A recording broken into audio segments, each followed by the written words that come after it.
Existiu no Egito uma fechada e misteriosa organização de sacerdotes cujo símbolo era o olho de Horus.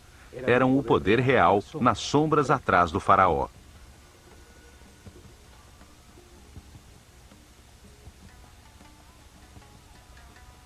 Foram os herdeiros de sacerdotes sobreviventes do ciclo anterior da humanidade que viram no dilúvio uma oportunidade para orientar a humanidade em direção a um destino mais alto e estruturar uma sociedade dedicada ao aperfeiçoamento espiritual.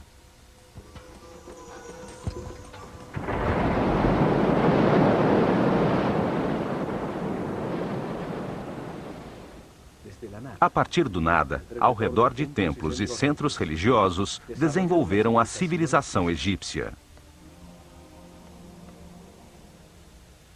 E nos templos concentraram o conhecimento, o poder, a riqueza material e espiritual.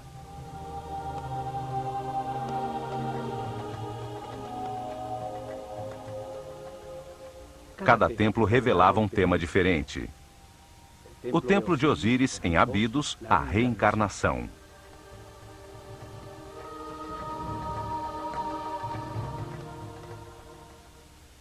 O templo de Kom-Ombo, a dualidade.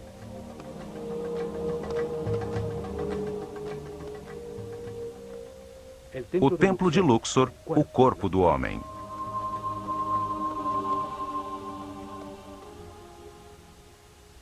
O templo de Hathor, em Denderah, a gestação.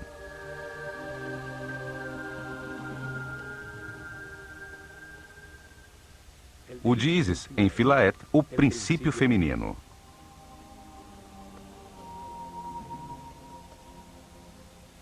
Cada templo ampliava o conceito do processo evolutivo. O templo de Horus, em Edfu, revelava a existência da iluminação.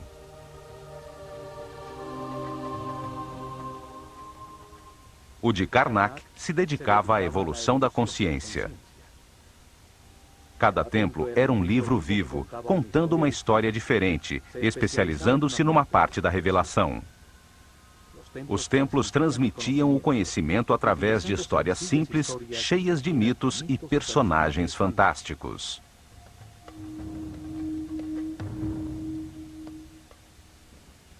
Revelavam informações utilizando uma história fantástica, uma parábola com ensinamentos, um mito cheio de personagens simbólicos que explicavam a vida como parte de um processo de aperfeiçoamento. Cada personagem representava uma força que moldava o caráter, que levava a agir de uma maneira específica, produzindo como resultado uma ação vital que aperfeiçoava.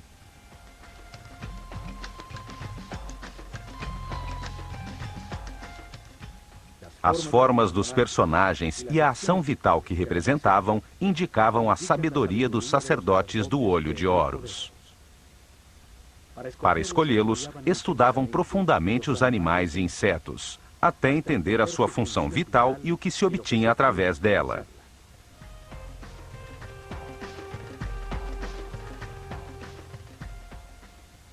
Depois, escolhiam um animal que melhor representasse uma ação vital e o combinavam com um homem, num símbolo gráfico muito simples. Assim faziam com que a mente transferisse e evocasse as suas qualidades e características.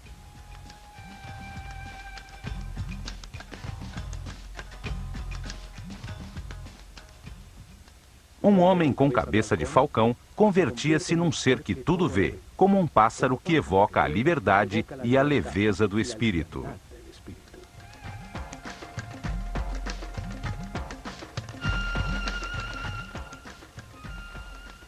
Um homem com cabeça de chacal tinha qualidades de guia. Outro com um sol sobre a cabeça indicava a sabedoria que irradiava, o alto nível de evolução da sua consciência.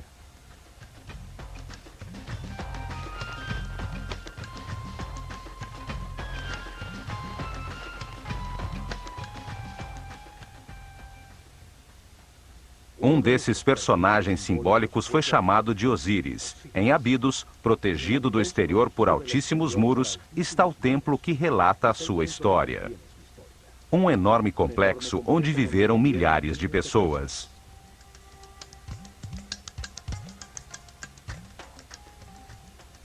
Neste programa, veremos o que este templo revelava. Abidos se encontra a 150 quilômetros ao norte de Tebas, a última capital do Império Egípcio, seu último centro religioso.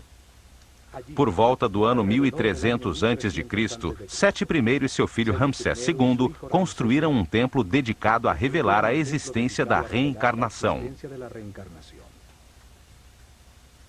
O templo era formado por 2 pátios fechados,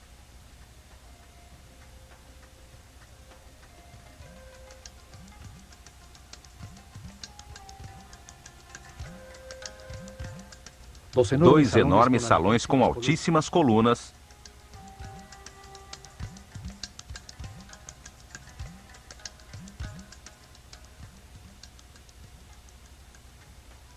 sete santuários e uma série de câmaras e áreas de serviço.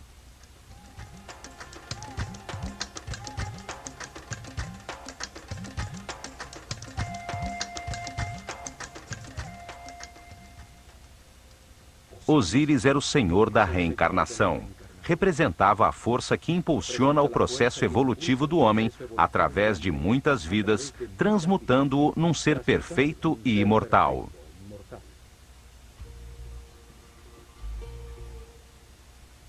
Neste templo, os sacerdotes do Olho de Horus revelaram que a reencarnação é um processo evolutivo criado por Deus para permitir que o homem compreenda a evolução do universo.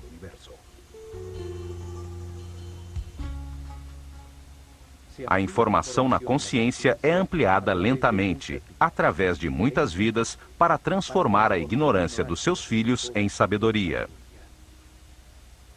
Um processo que converte espíritos inocentes em seres experientes, que entendem a razão da sua existência. A reencarnação transforma um ser denso e rígido que permanece na baixa vibração do medo num ser flexível, etéreo, que vive na frequência altíssima do amor.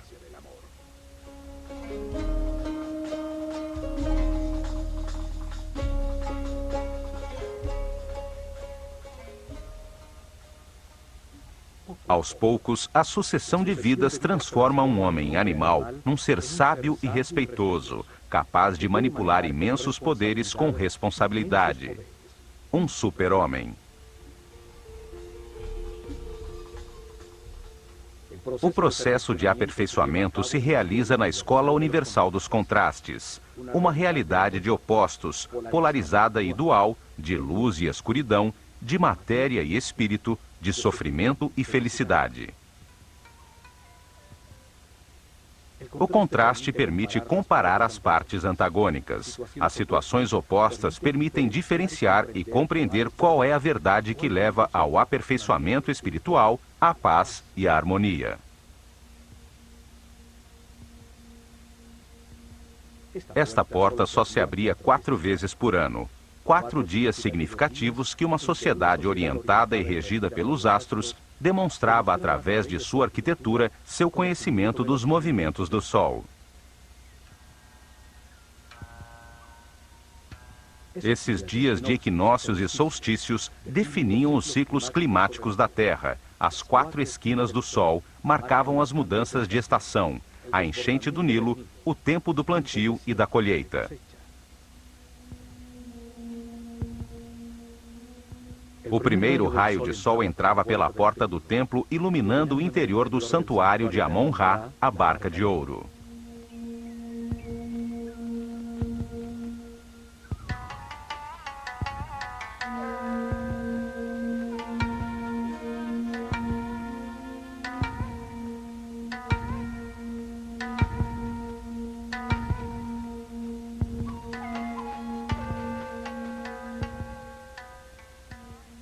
A nave simbolizava o caminho da consciência na Terra, o do Sol nos céus, a causa dos dias e dos anos num universo que nunca se detinha.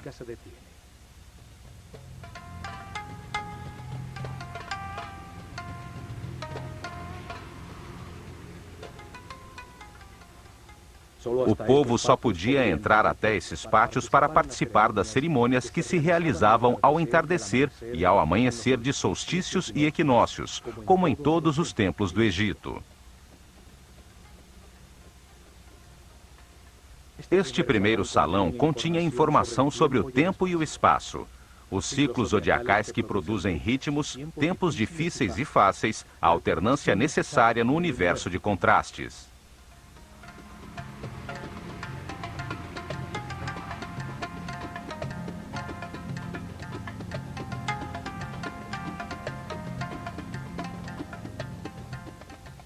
É nesse mundo de ciclos que o espírito encarna repetidamente para sentir na própria pele situações que lhe permitam compreender quais são os valores que estruturam o universo.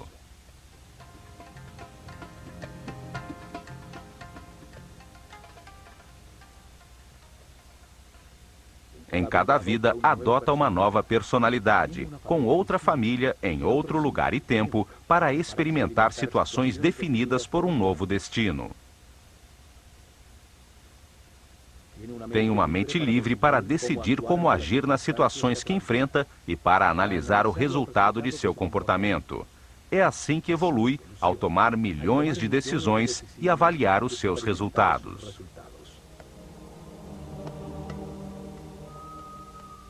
Curiosamente, numa dessas vergas, há uns símbolos muito estranhos, que chamaram a atenção por sua semelhança com helicópteros e objetos voadores. Milhares de histórias se teceram querendo explicar o seu significado. Há os que dizem que nessas vergas foram escritas mensagens para os homens do futuro.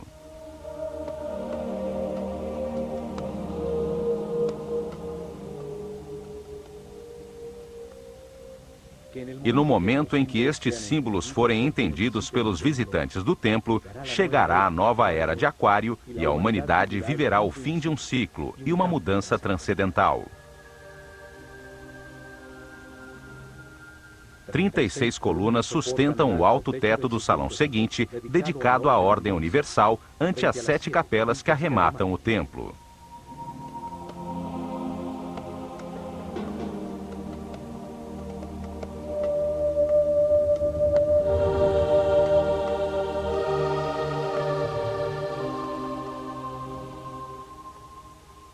Num dos muros aparece Ísis, irmã de Osíris, que rege a consciência do homem, representado pelo faraó Sete I, que tem o cajado de pastor de toda a humanidade.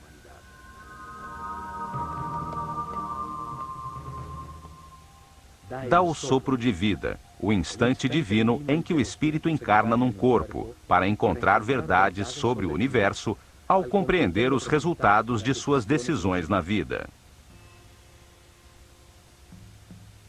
Em cada vida se tem um novo corpo que obedece às decisões da mente e envia permanentemente informação do mundo exterior através dos sentidos e terminações nervosas.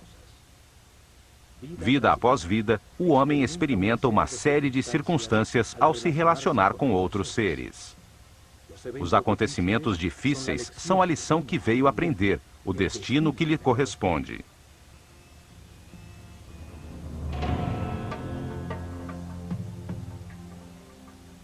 A reencarnação transforma o homem pouco a pouco num ser tolerante. Alguém que aprende a respeitar os outros, a não querer mudar ninguém, a ser flexível, pois compreende que todos têm a sua missão. Evolui e entende que experimenta aquilo que tem que aprender, que tem o que precisa, que tudo o que acontece é perfeito, que os contrastes existem para a compreensão do universo e, assim, desenvolvem uma grande confiança em Deus.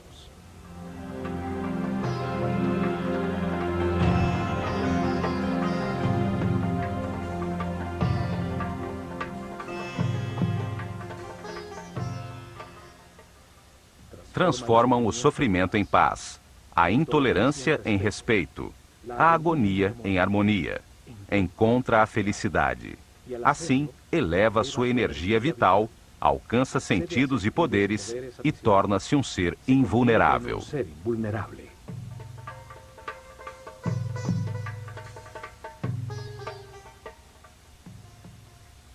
A reencarnação transforma um homem mortal, com limitada consciência temporal, num ser imortal com consciência permanente, que pode entrar e sair voluntariamente da matéria.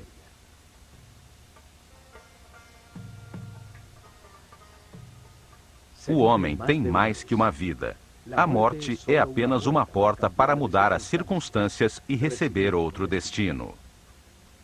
Cada vida é uma lição diferente, uma parte do processo de aperfeiçoamento para chegar cedo ou tarde, através do respeito e da paz interior, à imortalidade.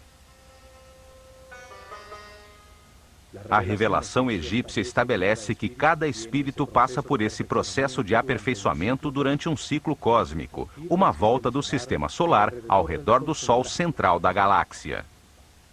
Durante esse período de tempo, 25.920 anos, o planeta Terra passa por cada uma das 12 constelações das estrelas que formam os 12 signos zodiacais na abóbada celeste.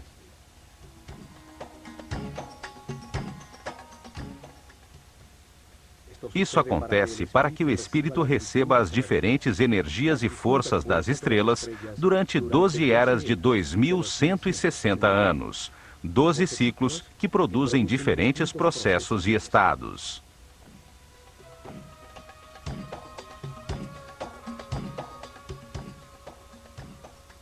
Durante essa volta, o espírito reencarna umas 700 vezes em diferentes corpos, lugares, tempos, circunstâncias, condições e personalidades.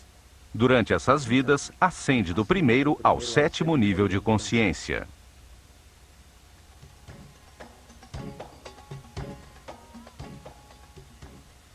Em cada vida aprende algo diferente. Cada vez nasce marcado de maneira diferente pelas forças irradiadas pelas estrelas.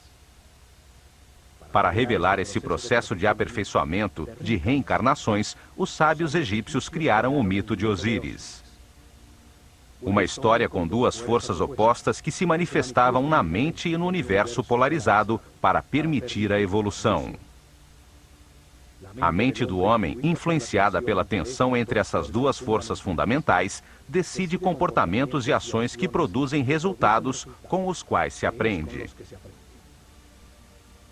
O sofrimento permite entender a felicidade. A angústia permite entender a paz.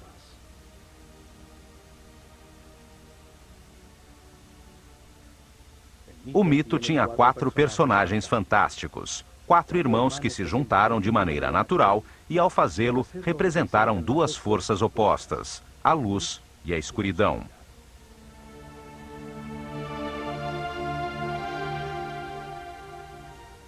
Osíris e Ísis representam a força da luz, que impulsiona o homem à espiritualidade, à harmonia, a avançar para aperfeiçoar a consciência. São o motor das reencarnações.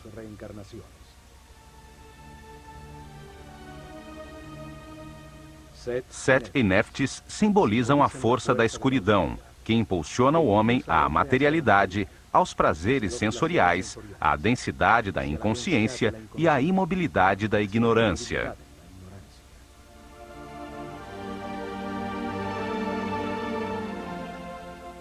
Osíris é a força ativa masculina. A vontade baseada nas certezas adquiridas, na informação verificada para impulsionar ações que produzam harmonia, paz e felicidade. A forma simbólica de Osíris é a de um homem envolto em faixas, um espírito envolto pelo corpo. Tem uma coroa branca, a consciência em formação sobre a sua mente, com 2 plumas laterais, as 2 forças polares do universo, a dualidade contraditória que lhe permite comparar para compreender a verdade.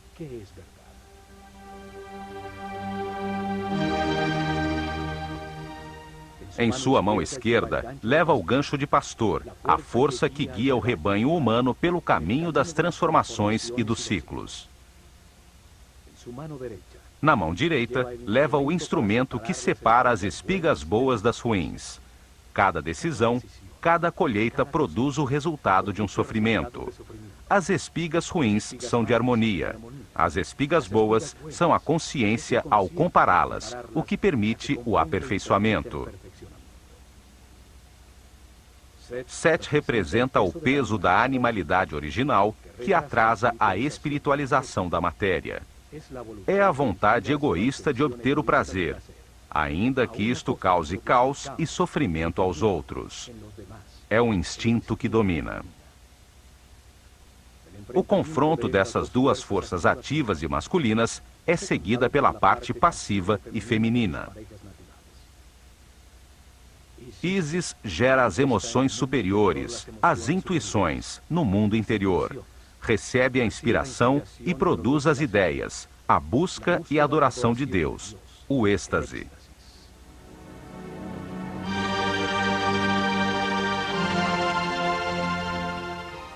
Néftis recebe as sensações e os desejos gerados pelo corpo. Gera a análise elementar perceptiva do mundo exterior através dos sentidos.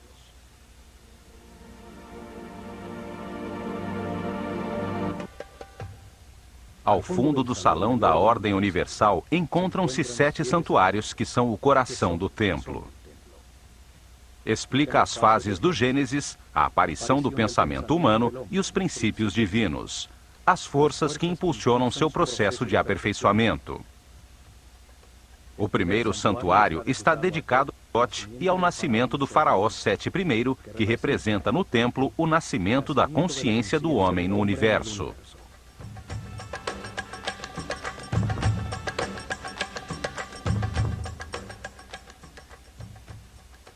A primeira é a cena simbólica. O sumo sacerdote da escola de Horus, coberto com a pele de um jaguar, a força da animalidade original abandonada, ajuda no nascimento do faraó Sete I. Nasce a consciência que pode participar da evolução do universo.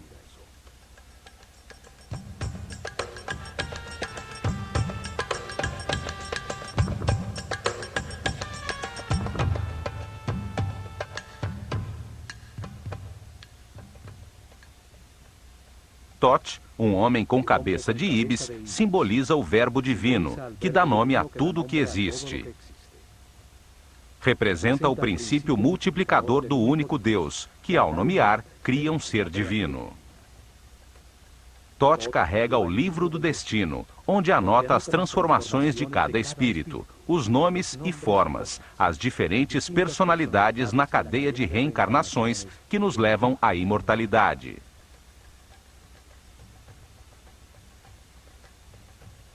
Cada espírito recebe um corpo, um nome. Neste caso, Sete I, uma personalidade temporal como faraó, determinada pelo ciclo e pelas circunstâncias, onde cumprirá seu destino temporal de aprendizagem. Thoth escreve em seu livro o nome dentro de um laço, chamado cartucho egípcio. Cada laço tem um nó na sua base e representa uma das vidas temporais do Espírito Eterno. O nome é a vibração da palavra divina que dá forma ao corpo e define a personalidade temporal do espírito encarnado. Em cada vida tem-se um nome diferente. É uma lição de cada vez. O destino define as circunstâncias que são necessárias viver para que se aprenda. Thoth é o escrivão dos céus. Arquiva a lição que o espírito encarnado deve aprender no livro do destino e, no momento da sua morte, escreve os sucessos obtidos. Ele é o ser responsável pela palavra, é o inventor da linguagem, da escrita e do intelecto que retém, compara e analisa. Ao lado de Thoth está Seshat, com a sua coroa de 7 pétalas. 7 é o número do processo. 7 são os níveis da mente do homem. Ela escreve na matéria o nome do faraó, dando lugar a seu atual ciclo temporal.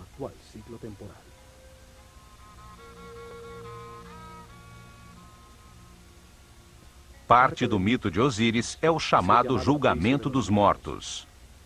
Acontece quando o espírito do morto chega ao Doat, uma dimensão além da física, para encontrar-se com as forças que impulsionaram a sua mente no universo de contradições que é a vida sobre a Terra.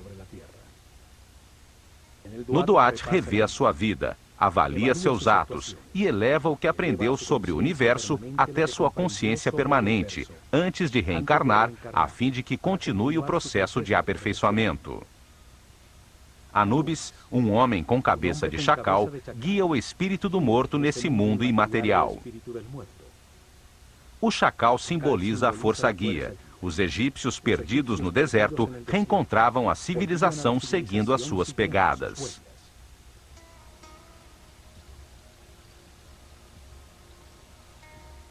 Anubis coloca o coração na balança dupla de Maat, a deusa da verdade e da justiça. O coração é o símbolo do que o morto sentiu, pensou, decidiu e fez. O contrapeso é a leve pluma da verdade que determina se aprendeu a lição devida. Precede a Thoth um homem com cabeça de íbis que simboliza o único Deus quando multiplica os seres da criação. Ele pesa o resultado de cada decisão, avalia o seu comportamento em cada circunstância difícil do seu destino, a lição essencial nesta encarnação. Ele escreve o livro do destino, os registros akáshicos, as transformações de cada espírito em seu processo de evolução, o nome que usou, a forma que adotou, o lugar onde nasceu, as circunstâncias que experimentou e os resultados obtidos. Uma estranha figura, composta de partes de vários animais, observa. Representa as formas encarnadas pelo espírito, as diferentes formas de animalidade original. É a força animal que impulsiona o espírito em direção à matéria, a paixão, o desejo, as sensações do corpo. É a força de Sete, o lado escuro de todo ser humano, o que atrasa o seu processo de evolução.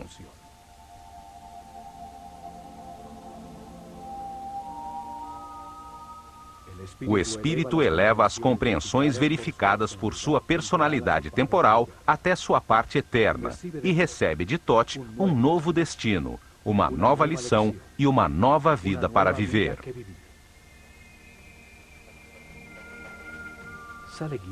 Sai guiado por Horus, a luz de sua própria consciência, a que o espera no momento de sua liberação definitiva, quando terminam seus ciclos de reencarnação, porque já aprendeu tudo. Indica-lhe que entre no santuário de seu novo corpo, onde estão as outras forças que impulsionam a sua consciência. Ali, presidindo, se encontra Osíris, força que impulsiona o processo em direção à espiritualização e ao abandono das paixões animais.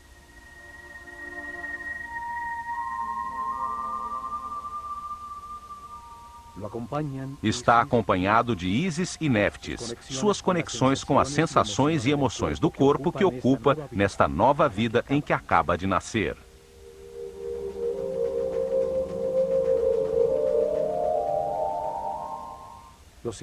Os 3 santuários seguintes estão dedicados ao único Deus adorado pelos egípcios, aquele que está em todos os lugares. Contudo, eles o viam em 3 fases diferentes, 3 momentos diferentes de um só Deus. O Egito é um país de um só Deus, e sempre foi assim.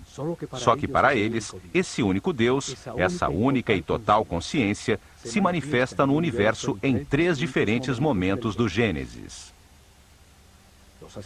Os sacerdotes utilizaram 3 nomes diferentes para essas 3 fases da criação, para comunicar fácil e gradualmente como compreendiam Deus. Na primeira fase da criação, antes da manifestação do universo, existia apenas um Deus absoluto, a unidade inicial, a quem chamaram de Aton-Ra. Nunca foi representado com uma forma física, e nos hieroglifos era desenhado como um disco dourado, um sol simbólico, fonte da luz. O santuário de Aton-Ra era o primeiro dos 3. Atum-Ra é o Deus absoluto, que existia antes da manifestação do universo. Ele é a unidade, a matéria-prima, o caos que contém tudo em potência, o nada, o grande princípio, a própria essência de todas as coisas, o Espírito Divino, eterno, imutável, que sabe tudo e está em todas as partes. O santuário seguinte é o de Ptah, Deus na hora em que a sua vontade manifesta a criação e dá lugar ao universo. Na segunda fase, Deus ativa a sua vontade, sua energia divina, para manifestar o universo e cria a matéria. Esse Deus que cria o universo foi chamado de Ptah-Ra.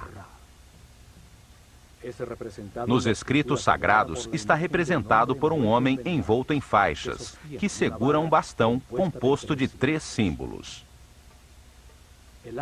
O Ankh, ou símbolo da energia vital criadora, que se manifesta como vida nas pulsações do sistema vascular. A força divina é chave da vida.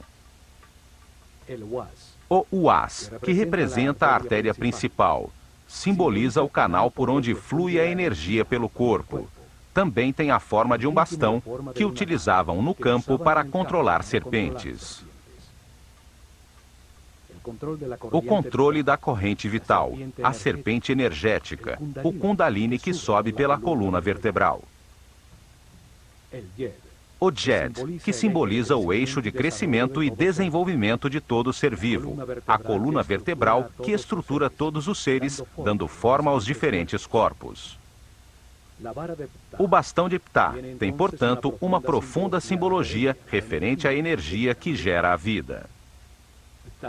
Ptah representa o momento em que a vontade ativa de Deus manifesta uma força sobre si mesmo que condensa sua substância original, a que chamamos espírito. Este reage, criando uma força contrária expansiva que põe o universo em movimento. Essas duas forças contrárias polares produzem momentos de equilíbrio que criam o cosmos, os planetas, a natureza. Os cientistas atuais chamam esse momento de Big Bang. A força que condensa é chamada de força centrípeta. A reação expansiva chamam de força centrífuga. Desde Einstein, se aceita que a matéria seja uma forma de energia, uma coagulação ou condensação de luz. O espírito é considerado a substância original, que por sua própria natureza imprime sobre si mesma uma força que a comprime num volume, na matéria, que é luz com densidade. Ao fazê-lo, gera automaticamente uma força contrária, que tenta soltar-se da forma em que está comprimida, conseguindo como resultado o movimento e o tempo. A terceira e última fase da criação é quando Deus cria o homem à sua imagem e semelhança, com a mesma capacidade de criação e de consciência. O chamaram de Amon-Ra. O principal símbolo de Amon-Ra é sua enorme coroa, que simboliza a consciência que toma forma no mundo dual. Por isso, está dividida em 2 ramos que saem da unidade. Cada ramo tem 7 folhas, 7 níveis por onde passa a consciência, desde o momento em que encarna pela primeira vez no corpo de um homem, até o momento em que se ilumina, livrando-se das limitações materiais. Quando a classe dos sacerdotes desapareceu, o sentido desse símbolo se perdeu. Isso fez com que se acreditasse que praticavam a idolatria, num sistema religioso com muitos deuses. No entanto, o Antigo Egito sempre acreditou em um único Deus. Basta entender o sentido de cada símbolo para revelar a sua aparente complicada teologia e descobrir que é tão simples quanto a sua geografia.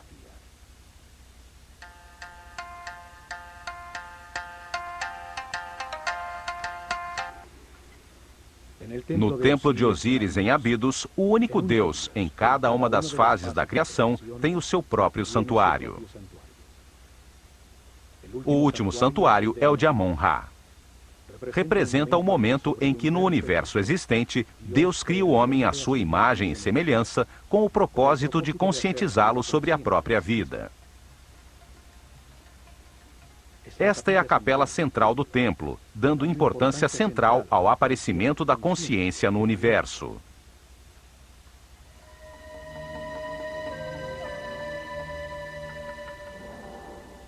Em seus muros aparece o símbolo do deus Amon-Ra e o faraó, como o homem consciente que agradece pela vida, aceitando suas partes de luz e de escuridão, de gozo e de dor, compreendendo-a como um processo de aperfeiçoamento.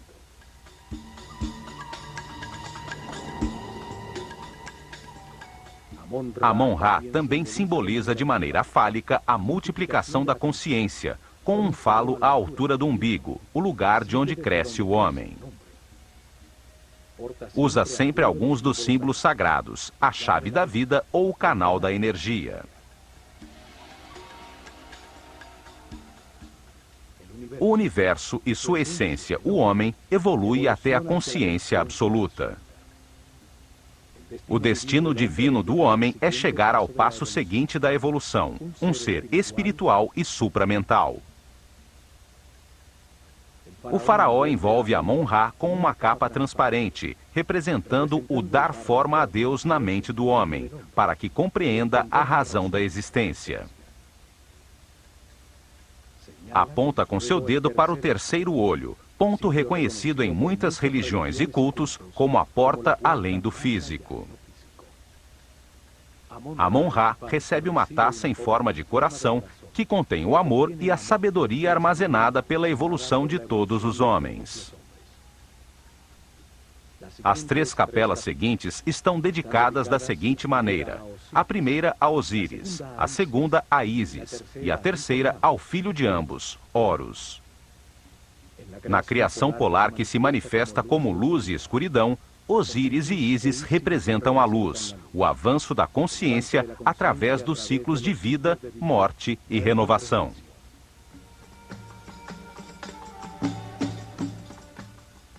A polaridade contrária é representada por Sete, a força da escuridão que detém o homem, a matéria condensada, as paixões animais.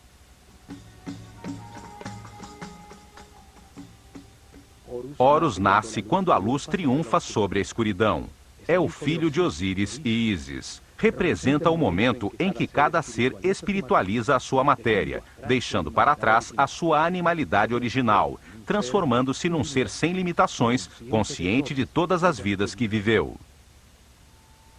Osíris aparece nos muros de seu santuário com diferentes chapéus simbólicos na cabeça. Momentos distintos do processo de aperfeiçoamento, diferentes etapas e estados adquiridos. O processo de evolução acontece simultaneamente de duas maneiras. Um processo visível e exterior de evolução física, onde uma forma cada vez mais sofisticada de corpo é mantida e transmitida continuamente através da hereditariedade. E um segundo processo invisível de evolução do espírito através da reencarnação, em direção a graus cada vez maiores de consciência, até chegar o momento do nascimento de Horus no interior de cada homem. Num processo de autotransformação, se abandona a animalidade original, o peso morto da subconsciência corporal e a luz da consciência ilumina tudo. No santuário de Ísis, se explicava aos iniciados a existência de um princípio feminino, capaz de gerar luz. Seu nome significa trono. Cada imagem simbólica expressa um pensamento de uma maneira muito simples, além da linguagem.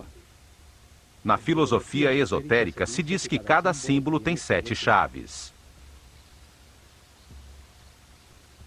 Ísis é simbolizada por uma mulher com um abutre na cabeça, sobre o qual se apoiam 2 chifres de vaca que sustentam um disco dourado. Osíris e Ísis representam 2 forças gêmeas, orientadas à espiritualização da matéria, à evolução da consciência. No mito, converteram-se em irmãos ou em marido e mulher.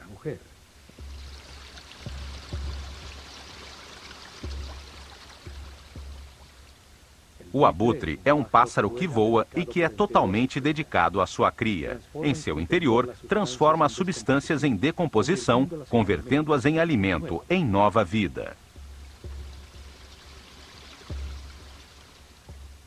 A vaca representa o princípio nutritivo. Seus chifres têm a forma da lua, a mãe dos ciclos. Sustentam o disco dourado, a luz do sol, fonte da vida, a luz da consciência.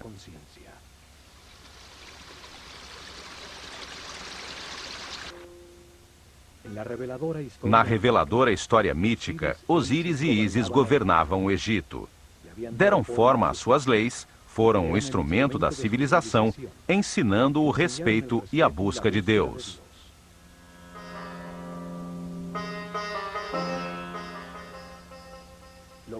Depois disso, Osíris prosseguiu sua busca em outras dimensões, a outras verdades e outros conhecimentos, deixando o reino, símbolo da mente, nas mãos de Ísis, sua esposa e irmã.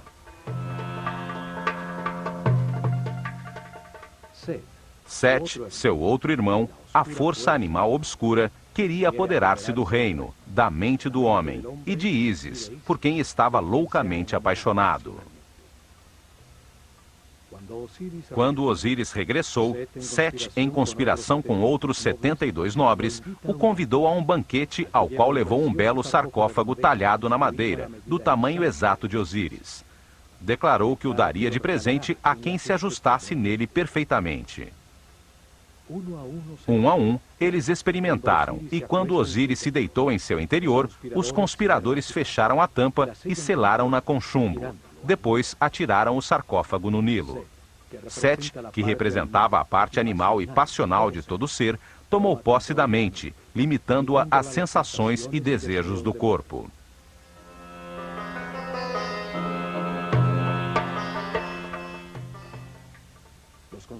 Os conspiradores simbolizam as reencarnações que a consciência presa no sarcófago do corpo tem que viver durante um ano cósmico, para transformar a matéria em espírito.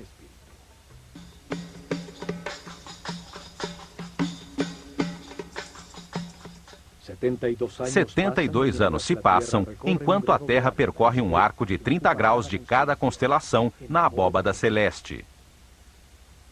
12 constelações ocupam os 360 graus do firmamento, as 12 eras zodiacais. A grande volta do sistema solar, chamado ano cósmico, dura 25.920 anos.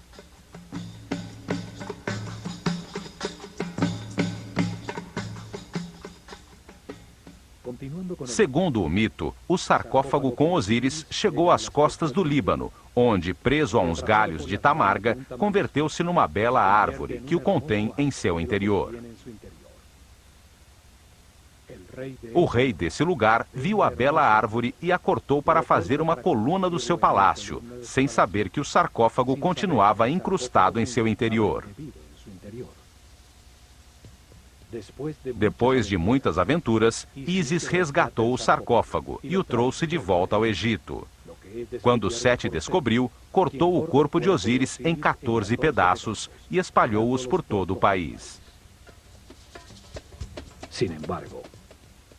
Entretanto, Ísis percorreu o Egito e encontrou uma a uma 13 das partes, todas menos o falo de Osíris, que, segundo a lenda, foi devorado pelos peixes do rio. Um simbolismo do abandono da sexualidade e da animalidade originais.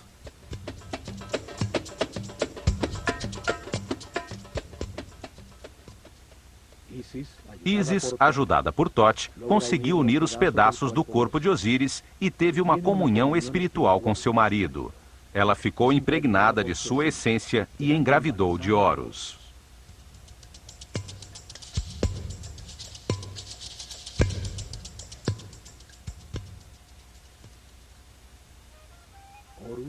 Horus representa a iluminação, quando se abandona a roda de reencarnações, pois já se adquiriu a sabedoria necessária para não perder nunca mais a consciência adquirida.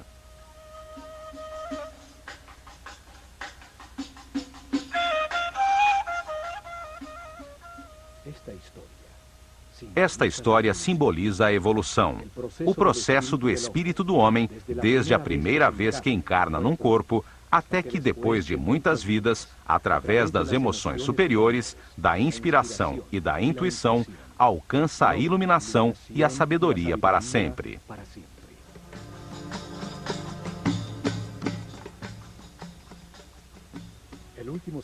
O último santuário do templo é o de Horus, a porta que se abre às estrelas. Horus representa o momento da ressurreição, da iluminação e da imortalidade. O fim das limitações materiais, o momento de ver todas as vidas vividas, mantendo para sempre a consciência adquirida. A revelação afirma que o espírito do homem, depois de muitas vidas, chega a um nível de sabedoria em que compreende a razão de sua existência e as forças fundamentais do universo. A compreensão obtida por seu espírito, com o resultado das experiências de muitas vidas, o leva ao ponto de harmonia, em que pode libertar-se da roda de reencarnações e limitações da matéria. Esse momento acontece quando respeita os outros, aceita que tudo que ocorre é perfeito e permanece em paz e harmonia.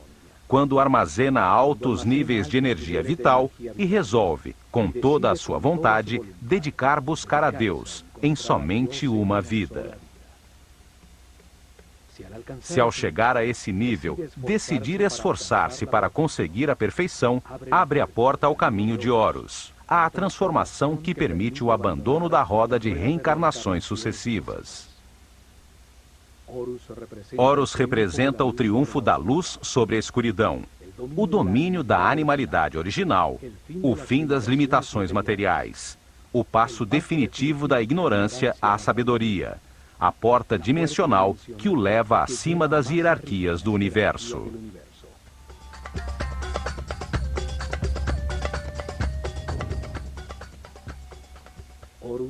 Horus é simbolizado por um falcão dourado que tudo vê, que voa livre como um espírito, por cima das circunstâncias materiais. Todos avançamos e reencarnamos, impulsionados pela força de Osíris, e levamos dentro de nós a semente de Horus, a passagem à imortalidade e à consciência permanente.